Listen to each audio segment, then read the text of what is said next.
Hi friends, మన ఛానల్కి subscribe కాని వాళ్ళు సబ్స్క్రైబ్ బటన్ని క్లిక్ చేయండి. అలాగే మరిన్ని లేటెస్ట్ రెసిపీస్ కోసం పక్కనే ఉన్న బెల్ బటన్ని క్లిక్ చేయండి. నమస్తే, టేస్టీ వంటలకి స్వాగతం. ఇవాళ టేస్టీ వంటలలో మామిడికాయ పప్పు ఎలా ప్రిపేర్ చేసుకోవాలో నేర్చుకుందాం. సరే, మరి దీనికి కావాల్సిన పదార్థాలు ఏంటో చూసేద్దామా.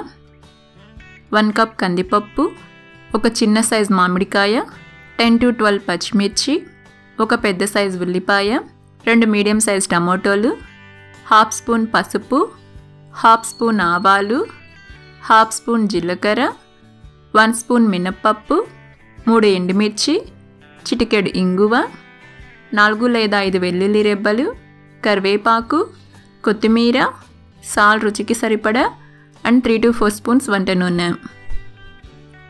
ఇప్పుడు మామిడికాయ పప్పు తయారీ విధానం చూద్దాం. నేను ఇక్కడ ఒక గ్లాస్ కందిపప్పును శుభ్రంగా కడిగి 1/2 అవర్ వాటర్లో నానబెట్టి తర్వాత మళ్ళీ ఒకసారి కడిగి వాటర్ వంపేశాను. తర్వాత అందులో పెద్ద సైజు ఉల్లిపాయలో సగం ఉల్లిపాయను చిన్న ముక్కలుగా కట్ చేసి వేసుకోండి. తర్వాత కట్ చేసుకున్న టమోటో ముక్కలు, కట్ చేసుకున్న పచ్చిమిర్చి, పసుపు వేసుకోండి.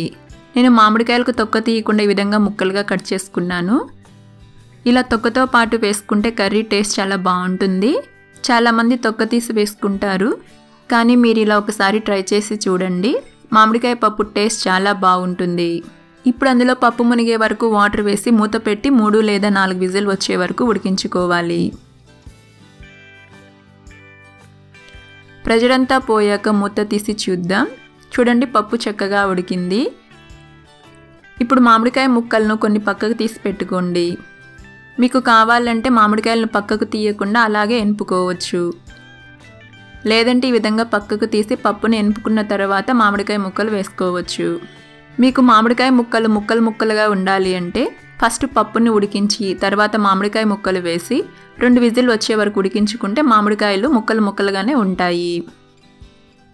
ఇప్పుడు ఉడికించుకున్న పప్పులో రుచికి సరిపడా సాల్ట్ వేసి గుత్తికర్రతో మరీ మెత్తగా కాకుండా కొంచెం పప్పుగా ఎనుపుకోండి. పప్పు ఉడికేటప్పుడే సాల్ట్ వేసామంటే పప్పు ఉడకడానికి టైం పడుతుంది. అందుకే నేను ఇక్కడ పప్పు ఉడికిన తర్వాత సాల్ట్ వేసాను.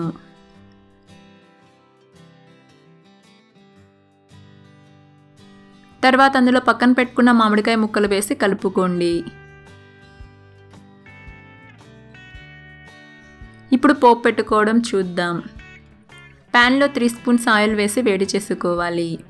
ఆయిల్ వేడయ్యాక ఆవాలు, జీలకర్ర, మినప్పప్పు వేసి దోరగా వేయించుకోండి. తర్వాత కచ్చాపచ్చాగా దంచుకున్న వెల్లుల్లి రెబ్బలు, ఎండుమిర్చి వేసి వేయించుకోవాలి.